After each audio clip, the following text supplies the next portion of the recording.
Les excellentes et stratégiques relations entre Rabat et Washington remontent à 1787. Le Maroc fut la première nation au monde à reconnaître les États-Unis. Morocco holds a special place in the heart of Americans. Morocco was the first nation in the world to recognize the United States of America 237 years ago.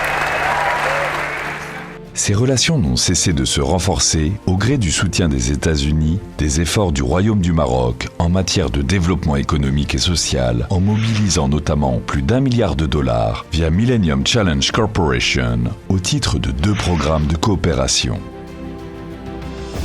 Après la réussite du premier compacte, les gouvernements marocains et américains ont conclu le 30 novembre 2015 un deuxième compacte de $460 millions, et ce, dans l'objectif de rehausser la qualité du capital humain et d'améliorer la productivité du foncier. Le compacte a financé 2 projets, l'éducation et la formation pour l'employabilité et la productivité du foncier, qui sont en alignement avec les hautes orientations de Sa Majesté le roi Mohammed VI, que Dieu l'assiste, et qui portent sur la valorisation du capital humain et la mobilisation du foncier en vue de promouvoir l'investissement. Après 5 années et 9 mois de mise en œuvre des projets, nous pouvons nous féliciter des résultats accomplis, que ce soit dans le domaine de l'accompagnement des réformes des différents secteurs avec qui nous avons travaillé, ou le développement et test de modèles innovants basés sur des partenariats publics-privés, ou l'adoption de politiques basées sur les preuves, evidence-based policies. Bien évidemment, cela n'aurait pas été possible sans le dévouement du personnel de l'agence, l'implication de toutes les parties prenantes, le soutien des équipes de MCC et surtout l'accompagnement des membres du Conseil d'orientation stratégique et à leur tête, Monsieur le chef de gouvernement. L'amélioration de l'employabilité des jeunes et la satisfaction des besoins en compétences du secteur productif sont des défis de taille auxquels s'est attaqué le Compact 2 via les composantes du projet Éducation et formation pour l'employabilité. Ainsi, et au titre de l'activité Éducation secondaire, le déploiement du modèle intégré lycée Attahadi a contribué à l'amélioration des performances des établissements scolaires et des apprentissages des élèves, grâce notamment à la promotion d'une approche participative dans la gouvernance des établissements scolaires, la réhabilitation et l'équipement des 90 établissements scolaires bénéficiaires,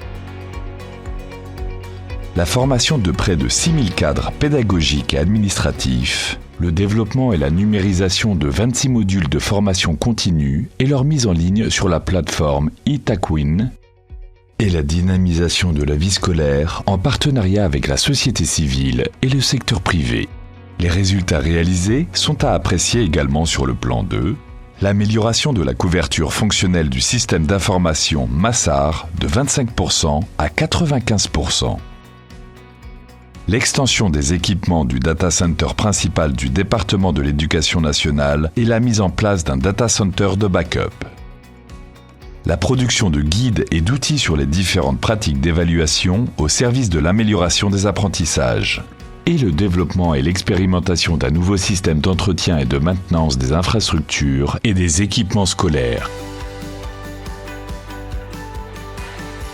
Au volet de la formation professionnelle, les principales réalisations ont trait à la création ou la réhabilitation, extension de 15 établissements de formation professionnelle adoptant un mode de gouvernance en partenariat public-privé, PPP,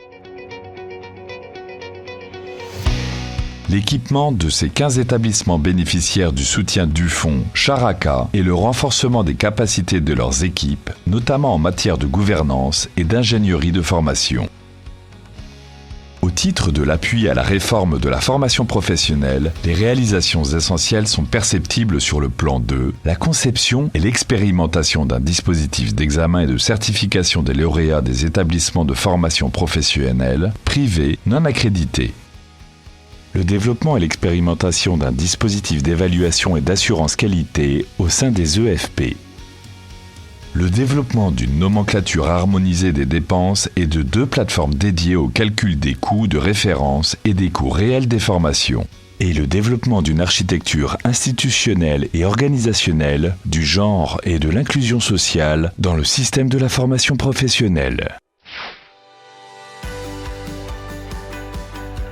Au volet emploi, les principales réalisations ont porté sur la mise en place d'une plateforme digitale d'information sur le marché du travail basée sur les big data et l'intelligence artificielle, la réalisation de plusieurs études, analyses et enquêtes pour mieux appréhender et éclairer les problématiques complexes de l'offre et de la demande de travail, le déploiement d'un programme d'emploi pilote via un financement basé sur les résultats, FBR. Accompagnement de l'INDH et de l'ANAPEC en matière d'adoption des outils et mécanismes FBR pour améliorer la performance des programmes d'emploi en vigueur.